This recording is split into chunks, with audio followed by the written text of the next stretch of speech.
answer to your question about the Hebrew vowels, we have to first say that the consonants are, as you heard from Rabbi Bar Chaim, they're basically the way he said, there's 28 consonants, sometimes there's 29. That means the 22 Hebrew letters. 6 of them are double. He says there's a second pronunciation also for the letter resh. Okay, that could be argued. So that brings us to 29. But the vowel system that he described, which is very simplistic, is not fully agreed upon.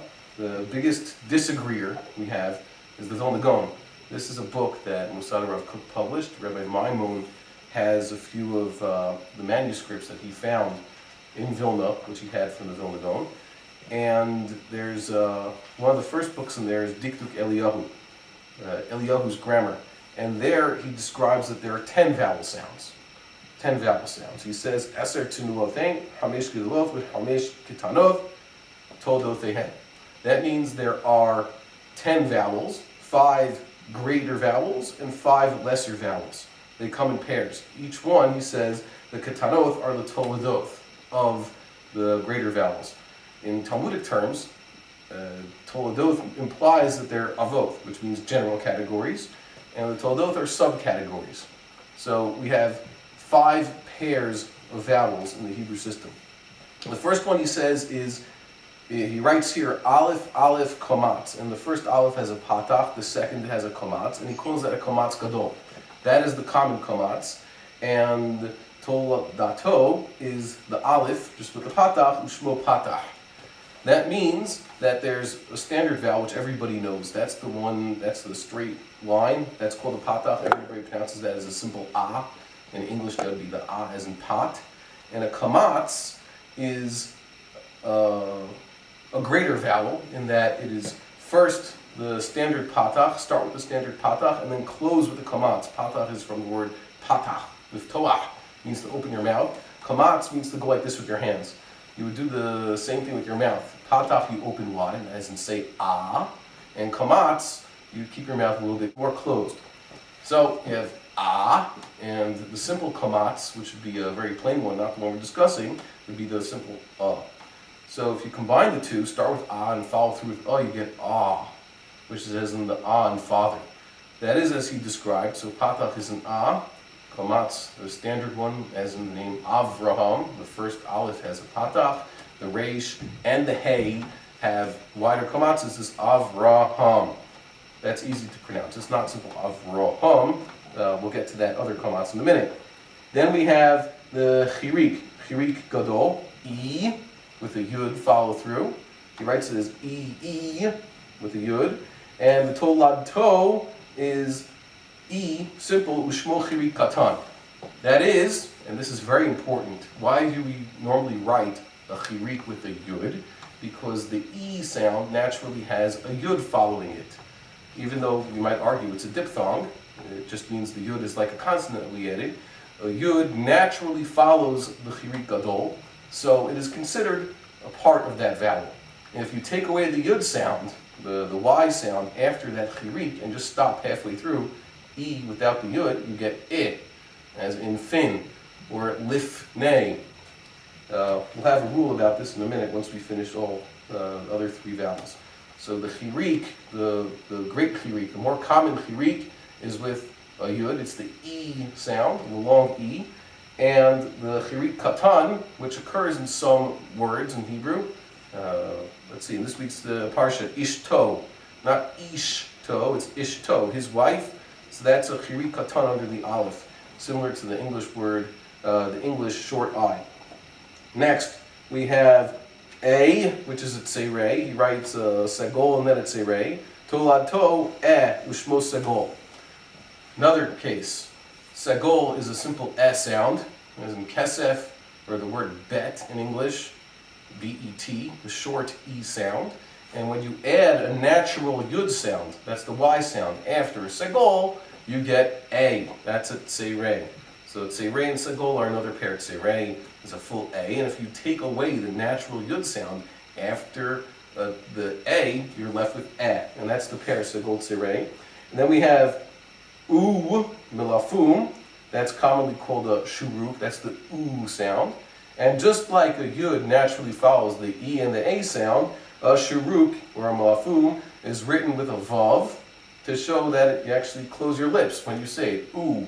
And if you did not have that vav sound by closing your lips, vav makes a W sound.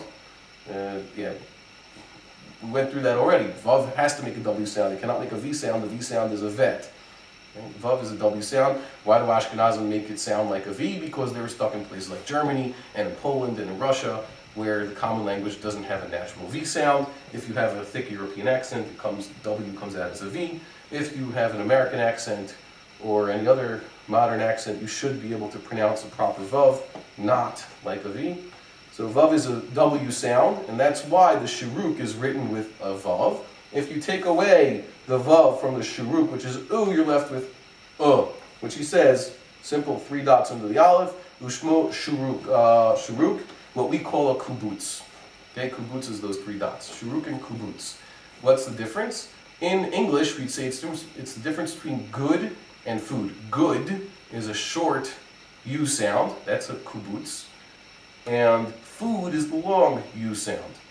Okay, that would be a full shuruk. And that's the proper way to pronounce those letters. Next, you have au, which is a holam. He starts with the same kamatz which he wrote above, but this one is not preceded by a patakh, so it's a simple o. And it's followed through with a vav also. That's a holam, which we call the o sound. If you say a, plain old a, which is called a kamatz katan, because it's not started with a patakh, you take a simple a sound and you add a W, a natural W sound, you're left with o. And indeed, that is the tradition among Ashkenazic Jews to pronounce a holam like an o. Why do we say an I in some places? I don't know. And Lita actually was pronounced like an A. These are all caused by various local accents and with the influence of the non-Hebrew language, which was common there. But in Hebrew, a holam is written vav because it's similar to a shuruk in that it ends the same way as a shuruk, with a W-like sound. That's a simple O. And if you take away the W part, you're left with a basic kamatz, which he calls kamatz, chataf kamatz, what we call kamatz katan, which is simple A sound. I owe this one to Rabbi Artie Fisher, who pointed out that kamatz katan, Hirik katan, and kubuts only occur in closed, unaccented syllables, at least in the Bible and the classical liturgy. Examples. Every time you have the word kol, which means all, kaf lamid, it has a holam. That is a little dot on top of the kaf to indicate the vowel. When it is its own word, it has its own trop, it's not hyphenated to the next word, it is written with a holam. However, when it is connected to a following word with a hyphen and it's unaccented and it loses its trop, it is written with a regular kamatz. When we say hazaneth hakol basof, at the end of the blessing, hazaneth hakol. So kol is accented, so it's written with a holam. However, when we have Melo chol haaretz kivodo, the whole earth is full of his glory, it's spelled kol haaretz, or chol haaretz, the dagesh is not there in the kaf, but besides that word kol is hyphenated with the next word, haaretz. Haaretz has 2 regular kamatzes, which are accented syllables, or almost accented, but they're not closed syllables.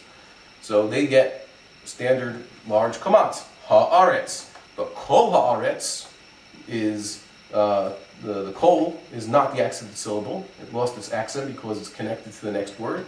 So that holam gets downgraded to a kamatz katan. No one would ever read that word, kal haaretz. People pronounce the kamatz almost like a patakh sometimes, especially in modern Hebrew.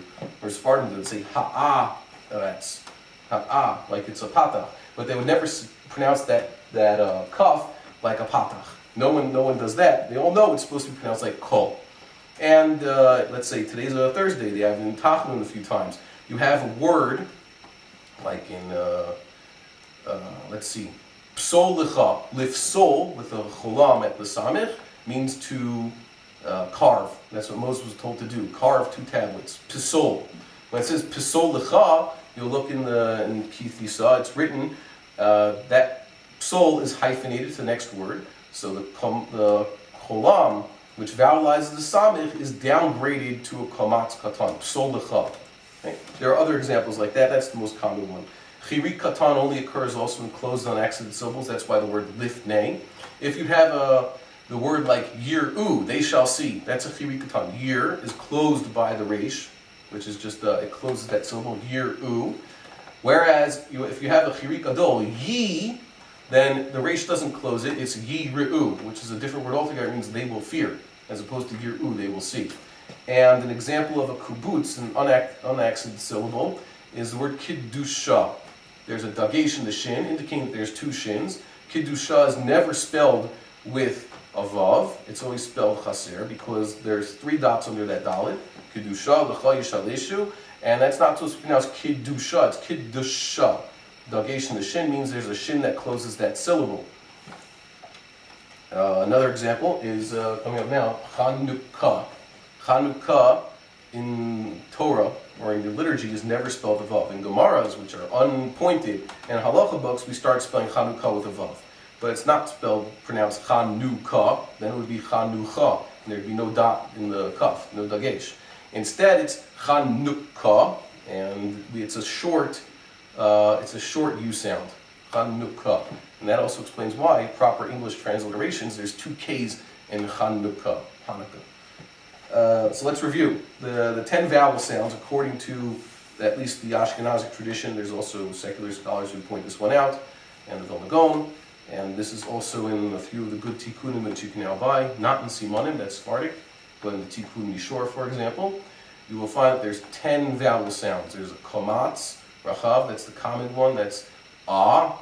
Patakh is ah. And then we have segol, Tzeirei. Segol is the eh. Tzeirei is just with an added yud, a. Hirik katan, which is eh. And hirik gadol, which is e, with an added yud. There's and u, kubuts and shuruk. One is with an added w sound at the end, or an added vav. And and o. One is the first one. Is a kamatz, katan. And the second one is a holam. Later we'll explain why it is that this should be, and why it is that if you add, let's say, a yud following a kamatz or a patakh, that yud actually is considered a complete consonant, or why if you'd add a w sound after a Tzeirei or a segol or a Hirik, that also would be considered any other consonant. But the rule is that vowels after holam and shuruk, or yuds after Hirik and Tzeirei, are not considered a new consonant. They're considered the natural part of that vowel. I hope this explains your question.